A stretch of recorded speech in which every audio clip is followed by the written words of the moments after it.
Fala galera, tudo bem? E aí vocês, como é que vocês estão? Estudando bastante. Estamos aqui na parte da República da Espada.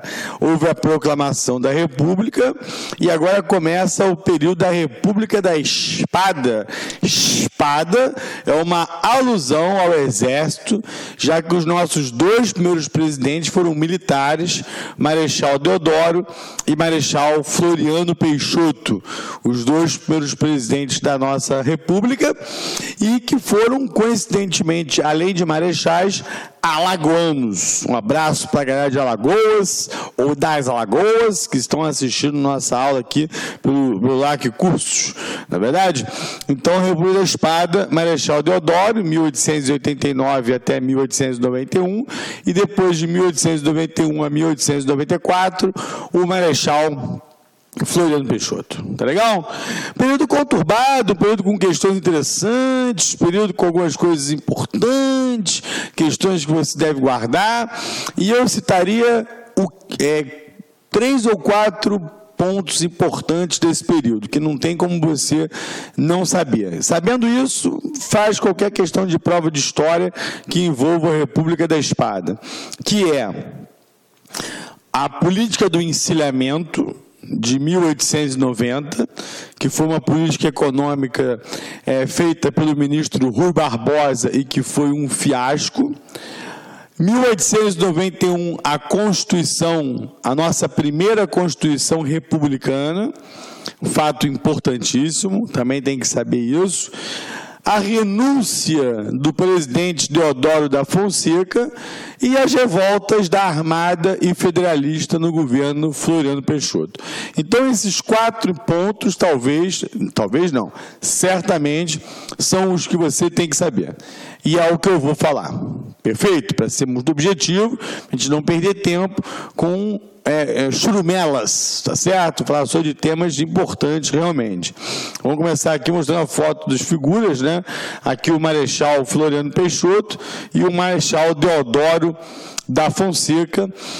Percebam que a proclamação da República, como eu disse na aula anterior, foi um golpe militar, foi um golpe desfechado pelo Exército Brasileiro, foi o Exército que foi lá e que derrubou a monarquia brasileira e desde então, desde o início da República, ficou no poder. Vai deixar o poder quando o primeiro presidente civil assume, e isso já é na República Oligárquica, né? A gente chama esses dois períodos de República Velha, é uma das formas de classificar. Há quem chame, por exemplo, de Primeira República, chama a Era Vargas de Segunda República, chama a República Liberal Populista de Terceira República, tem quem divida assim. Mas eu prefiro chamar de República Velha o todo, e eu divido a República Velha em 2 partes, a República da Espada e a República Oligárquica, que é a República dos coronéis, dos fazendeiros, né, dessa coisa toda. Beleza? Vamos lá. Aqui uma curiosidade, né? O Brasil não tem mais marechais, né? O último marechal brasileiro foi o marechal, cadê o nome dele? Valdemar Levi Cardoso, que morreu em 2009 numa idade de 108 anos, né? Haja saúde, parabéns ao marechal pela sua longa vida, chegou a ser presidente da Petrobras, e o marechal, esse aqui foi o último marechal do Brasil. O cargo foi extinto, ele existe em tempos de guerra, quando um general vai ao front, vai à guerra e volta como marechal, né? Então, hoje em dia, nós não temos marechais, o último nos deixou em 2009, lá se vão já 6 anos, tá legal? Então, está aqui uma curiosidade. Esse é o Marechal Deodoro da Fonseca, o primeiro presidente do Brasil. Bom, galera, foi o seguinte a questão. O Deodoro, ele assume o poder num golpe, né? A proclamação da República foi um golpe militar, derrubaram a monarquia e instituíram a República. Então, primeiramente, de 1889 até que se faça a Constituição de 1891, o governo Deodoro foi um governo provisório. É o governo provisório de Deodoro da Fonseca. Ele governou durante quase 2 anos de forma provisória, porque foi um golpe militar. E ele assumiu a liderança desse golpe. Perfeito? Quando se elabora a Constituição de 91, há eleições, que eu vou explicar. E o Deodoro é eleito.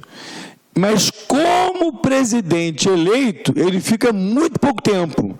Ele renuncia com 9 meses de mandato. Então, o Marechal Deodoro não ficou muito tempo como presidente constitucionalmente eleito. Ele, na verdade, foi eleito, mas não durou muito. Ele durou mais como presidente provisório do que como eleito. Eu vou explicar, evidentemente, os fatores disso. E um deles, não tenha dúvida, foi a política do encilhamento. Galera, então a política do encilhamento foi uma política econômica ditada pelo ministro da época, da Fazenda, e que foi um fiasco, né, com o objetivo de industrializar, de fazer o país crescer, só fez o país perder indústrias, muitas quebraram, a economia ficou instável.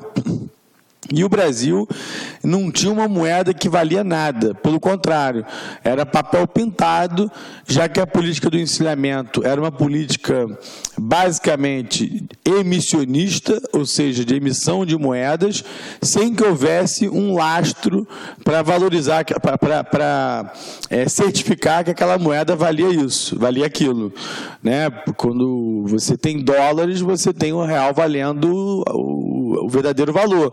Na época não era dólar, era o ouro. E o Brasil não tinha louro. O Brasil não tinha ouro para lastrear a moeda da época, né? Os réis, né? O real, né? Que era a moeda da época. Então, a questão foi essa. Perfeito?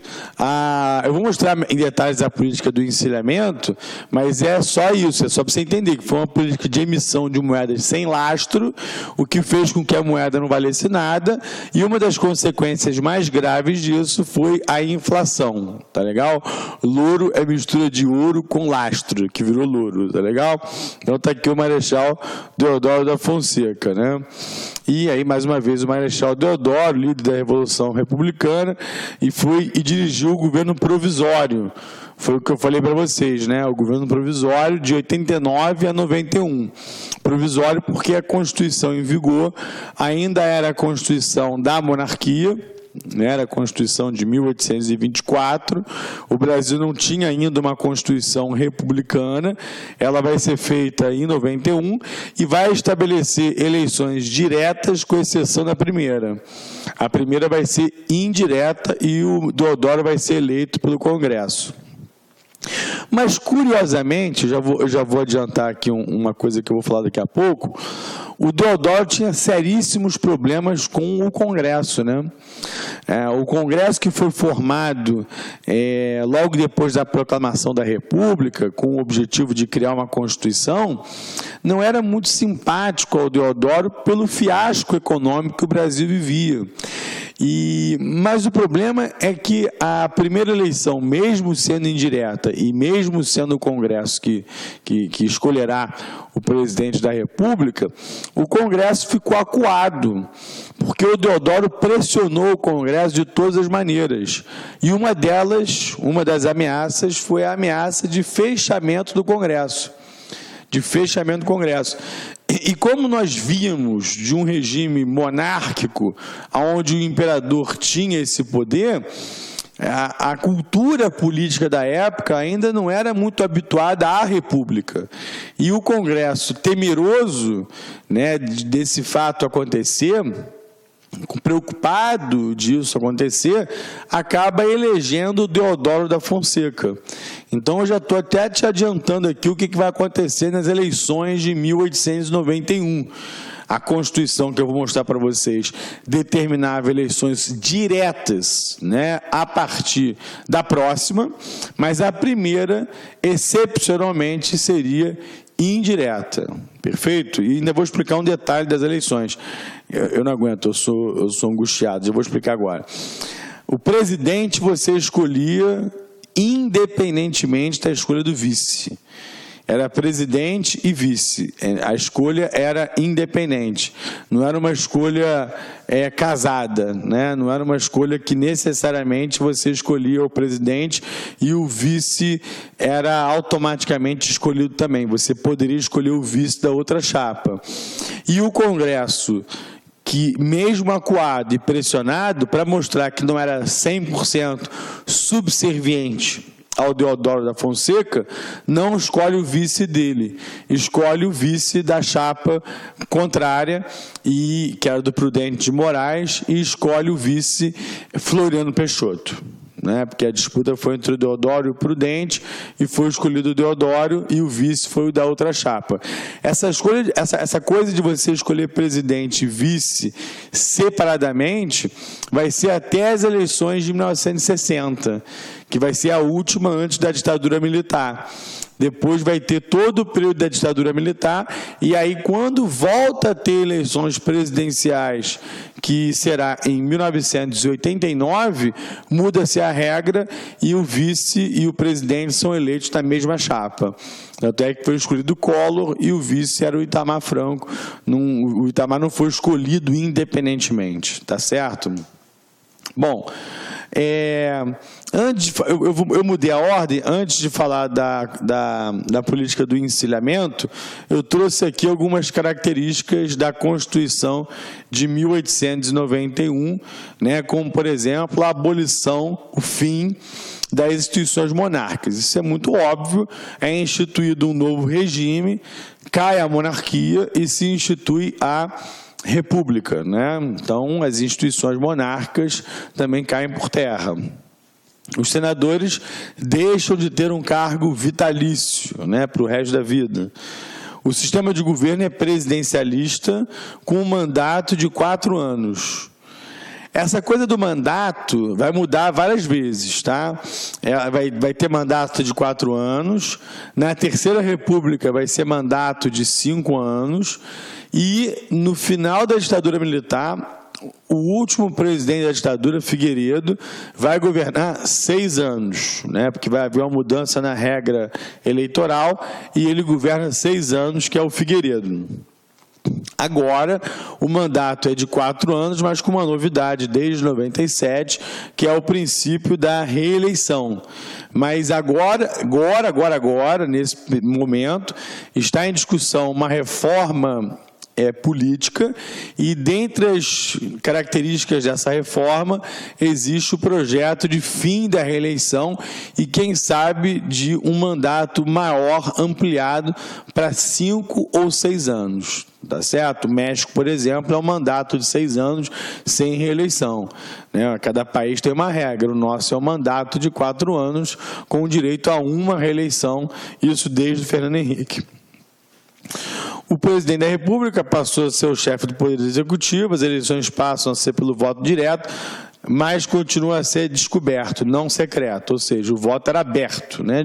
Voto descoberto é voto aberto, né? A pessoa tinha que anunciar em quem ia votar, não era como hoje que você vai na urna e o voto é secreto, você escolhe lá quem você quer votar e tal. Agora, voto direto, um asterisco aí, com exceção da primeira eleição. A primeira eleição, em 1891, vai ser indireta, como eu já disse algumas vezes. Os mandatos de duração de 4 anos para presidente, 9 para senadores, hoje são 8, né? E 3 anos para deputados federais, hoje são 4, né? As mudanças aí. Não haveria reeleição a presidente e vice para o mandato imediatamente seguinte, não havendo impedimento para um posterior.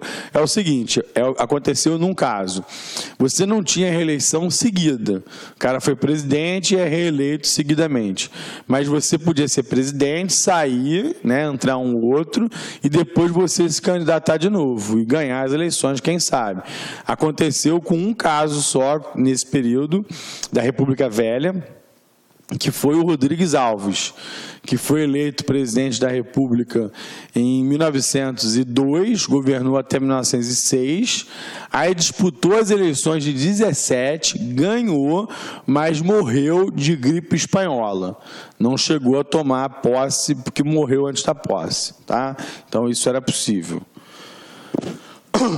Os candidatos a voto efetivo seriam escolhidos por homens maiores de 21, à exceção de analfabetos, mendigos, praças, né? Mendigos das praças, né? Praça é porque praça pode ser soldado também. Mendigos das praças ficou confuso, né? Mendigos em geral, não precisa ser só das praças, podia ser debaixo de viaduto também, né? Soldado são os praças, né? Que não são oficiais. Mulheres religiosas sujeitos ao voto de obediência. Então, essa é uma característica muito em prova quando se pergunta sobre a Constituição de 1891.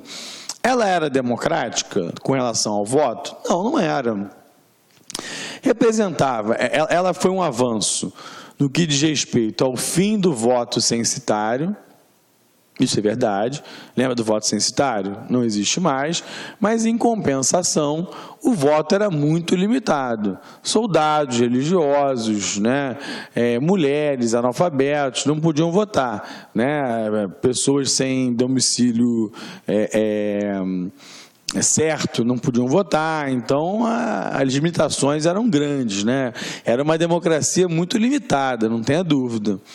O Congresso Nacional cabia o Poder Legislativo, composto pelo Senado e pela Câmara dos Deputados. Ao Congresso Nacional cabia o Poder Legislativo. É bom lembrar que acaba o quarto poder, né?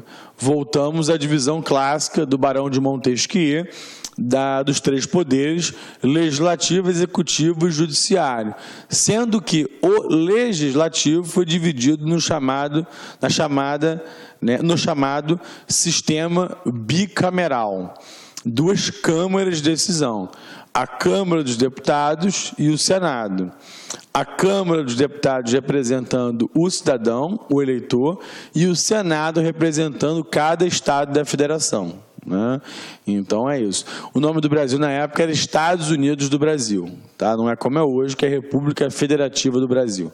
Isso vai mudar nos anos 60, né? O Brasil ainda era Estados Unidos do Brasil, numa óbvia referência aos Estados Unidos. As províncias passaram a ser chamadas de estados, né, com maior autonomia. Os estados da federação passaram a ter suas constituições hierarquicamente organizadas em relação à Constituição Federal. Isso é um fato importante. Passou-se a ter constituições estaduais como tem até hoje, né? Aqui no Rio de Janeiro tem, São Paulo tem, Sergipe tem, Alagoas tem, Amazonas tem, Rio Grande do Sul tem, né? Goiás tem, cada estado tem sua Constituição. E o mais importante, que eu acho aqui o final, o Brasil se tornou um estado laico. Laico ou leigo. O Brasil não tem mais religião oficial.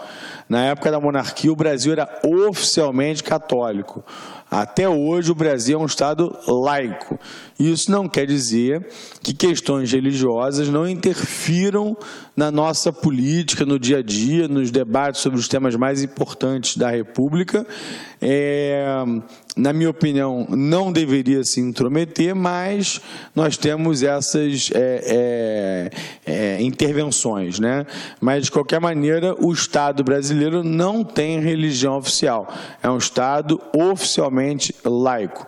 É um Estado, segundo pesquisas, ainda de maioria católica, é o país que tem o maior número de católicos do mundo, mas esses dados já são cada vez mais questionados, já que existe um crescimento muito grande dos protestantes, né, das igrejas evangélicas de todo tipo, além de outras religiões, evidentemente, mas essas duas as principais, né? Beleza? Agora sim, essa é a política do encilhamento.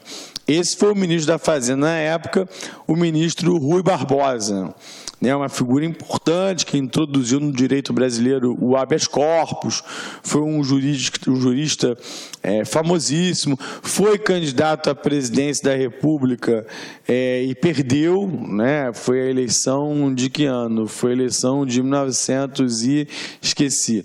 Ele foi candidato à presidência da República, não ganhou, quando eu esqueço uma coisa, em 1910. O Rui Barbosa disputou contra o Hermes da Fonseca, sobrinho do Deodoro da Fonseca, e ele perde as eleições para o Hermes da Fonseca em 1910, foi candidato à presidência. Mas o que mais me interessa falar aqui é que ele foi ministro e foi ele que criou, fomentou a política do encilhamento, que tinha como propósito modernizar o país, industrializar o Brasil e objetivar o crescimento econômico do país. Pegar dinheiro no exterior seria uma medida mais fácil, mas o Brasil teve dificuldades de obter créditos juntos aos credores internacionais, principalmente bancos ingleses, né? E diante dessa dificuldade, o Brasil, o governo do Deodoro, na figura do Rui Barbosa, resolveu criar a política do encilhamento, né? A política do encilhamento, que foi uma política, repito, eu não vou ficar lendo o texto todo, porque não, se você quiser, você lê depois, tem acesso aos slides, né? Que foi uma política de emissão de moedas. O governo criou 4 bancos centrais, digamos assim, que emitiam moedas sem que houvesse o lastro, como eu tinha dito, que era o ouro, e isso fez com que a moeda não valesse nada, era papel pintado, né? Era uma moeda sem valor. E isso vai provocar efeitos opostos ao que o governo queria. Empresas vão fechar, indústrias vão falir, o desemprego vai aumentar e a inflação vem a rebote. Fala, galera, e aí, você está gostando dessa super aula? Você vai fazer o concurso para o Magistério do Rio de Janeiro? Então não perca tempo. Acesse o nosso site cidconcursos.com.br e adquira a turma completaça por apenas 10 parcelinhas de R$20. É o melhor custo-benefício do mercado. Então, meu companheiro, minha companheira, está esperando o quê? Venha para o Cid Concursos e seja um aluno diferenciado. Clique lá.